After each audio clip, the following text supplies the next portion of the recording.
Okay, 2 weeks ago I said I was going to give you a list of cameras I think that are good for any first-time buyers, anyone that wants to get into film or like photography. Yeah, let's go for it.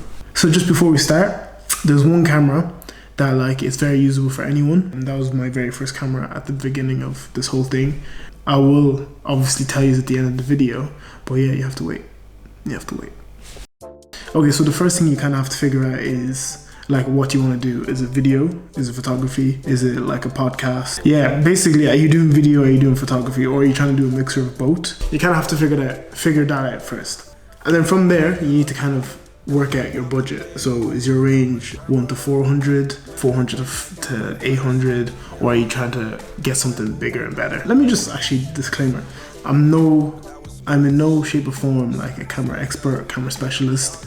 I'm just giving off the knowledge that I know to help someone else starting off. A key thing to kind of consider is lenses.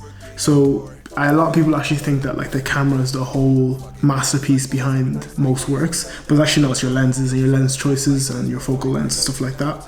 Okay, so now I'll just give you a list of cameras that I think like are budget friendly.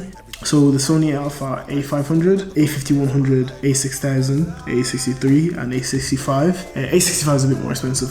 So anything from the A63 down is quite cheap. Great image quality, good bang for your buck. The A63, which is what I'm shooting on at the moment, that is what I use for a majority of everything I do in terms of like vlogs and the podcast and some kind of lower budget client shoots. So in terms of like reels or like BTS, I would use this camera. It's my camera that I've been using for like a lot of my bigger projects back in the day. So it's a very, very versatile camera, very cheap as well at the moment. Depends where you get it from. If you're getting it brand new, it might be a bit expensive, but I even got this one secondhand. It has a microphone jack, so you can put like a Rode video mic on top for better quality sound. The others don't actually. So the A5000, A51, and A6000 don't have mic jacks, but the inboard microphone isn't too bad, so there you go. So then on the Canon side, the Canon M50, Canon Rebel Canon Rebel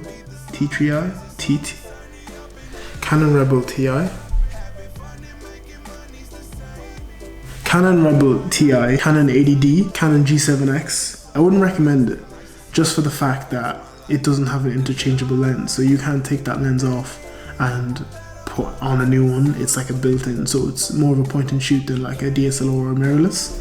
Yeah, I know I'm saying a lot of like cameras and all that stuff, but don't worry, all of this will be in like a little spreadsheet, the prices and stuff like that in the description, so don't worry about it. Those would be like the budget cameras that like I would recommend. And then if you're trying to like push up your range or like price a little bit, I would recommend the Sony A7 or the Canon RP.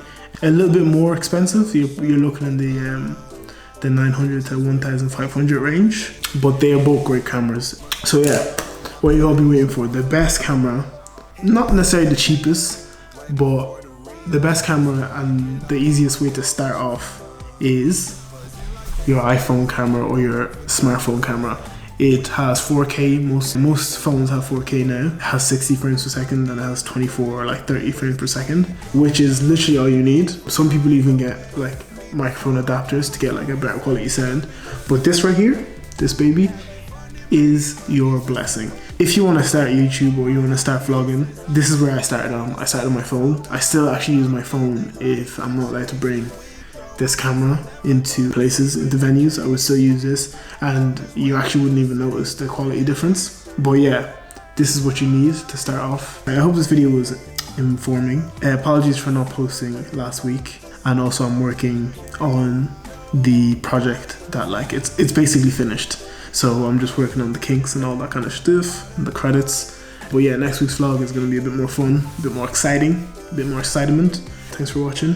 Make sure you like, share, subscribe, all that good stuff, and see you at 7 AM. Peace.